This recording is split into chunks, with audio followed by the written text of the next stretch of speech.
ወሰድዋ ይስቅልዋ ስድስቱ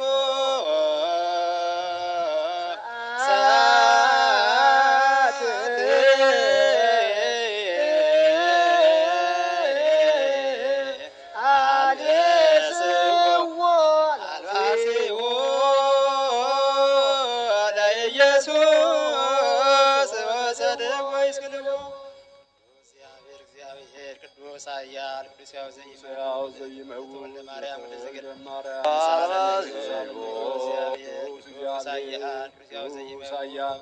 ቅዱስ ያው ዘይመውት ዘተጠምቀ በዮርዳኖስ ወለዲበ ዕፀ መስቀል ሳለነ እግዚኦ እግዚአብሔር ቅዱስ ኃያል ቅዱስ ያው ዘይመውት። ማርቆስ ወንጌል ምዕራፍ 15 ወሰድዋ ይስቅልዋ እስከ 30 ስድስቱ መቀበያዋ ገቡት። ካህናተ ወጎችም ጭፍሮችን ሁሉ ጠሩ። ነጭ ሐርንም አለበሱት።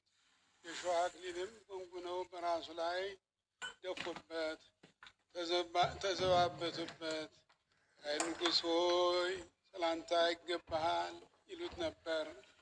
ራሱን በዘንግ ይመቱት ይተፉበትም፣ ተንበርክከው ይሰግዱለት ነበር። በተዘባበቱበት ጊዜ ያንን ነጩን ሐር ገፈፉትና ልብሱንም አልብሰው ወደሚሰቅሉበት ቦታ ወሰዱት።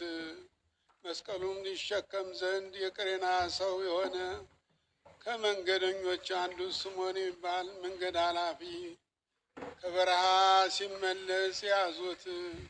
እሱም የእስክንድሮስና የሮፎስ አባት ስድስቱ ወደ ጎልጎታ ስፍራ ወሰዱት። ከከርቤ ጋር የተቀላቀለ ወይን ሊጠጣ ሰጡት።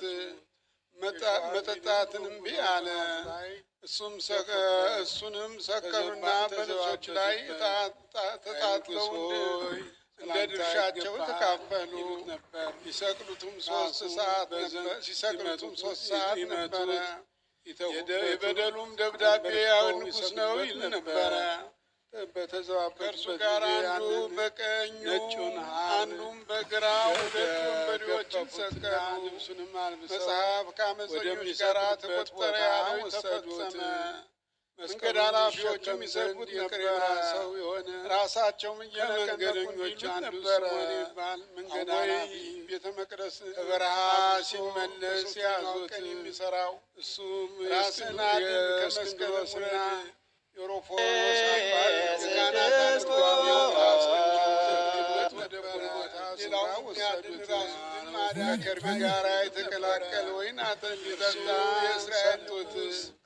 መጠጣትንም ሲያውን ከመስቀሉ እሱንም ሰቀሉና በልብሶች ላይ አብረውት ተሰቀሉ። ለድርሻቸው ተካፈሉ። ቀትር በሆነ ጊዜ ፀሐይ ጨለመ። ሲሰቅሉትም 3 ሰዓት ነበረ። እስከ 9 ሰዓት የበደሉም ደብዳቤ አይሁድ ንጉሥ ነው ይል ነበረ። በሆነ ጊዜ ከእርሱ ጋር አንዱ በቀኝ